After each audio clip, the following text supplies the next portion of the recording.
Isekhukhune United ngoLwesihlanu kusihlwa iqinisekisile ukuthi sisayinisa umdlalo wasesiswini uSipho Mbuli obolekiswe esuka kuMamelodi Sundowns ukuze kuphele isizini. Lo mdlalo uneminyaka engu-26 ubudala owake wadlala kuSuperSport akakadlali kuMamelodi Sundowns kule sizini futhi kufanele athole ithuba lokudlala njalo ngaphansi komqeqeshi wesekhukhune uLehlohonolo Sam. Isekhukhune United ithanda ukumemezela ukuthi isayinise uSipho Mbuli obolekiwe esuka kuMamelodi Sundowns. Sifundeka kanjalo istatement seqembu.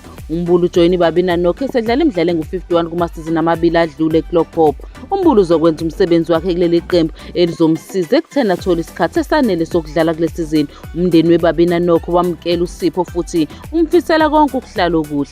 Isekhukhune iqede endaweni ka-4 encomekayo kuBetway Premiership ngesizini edlule. Ngomgqibelo iqembu likaSema lizothemba ukuthi lizotholana phezulu neLunda Yali yase-Angola emlenzeni wesibili wokuhlungela ukungena esigabeni samaqoqo kuCAF ePeter Mokaba Stadium ePolokwane. Isekhukhune iqale kahle isizini yabo yeBetway Premiership ngoLwesithathu kusihlwa. Igoli lomgadla omusha wase-DR Congo u-Andy Boyeli libanikeze ukunqoba ngo-1-0 beshaya iMangesi FC esanda kukhuphula izinga.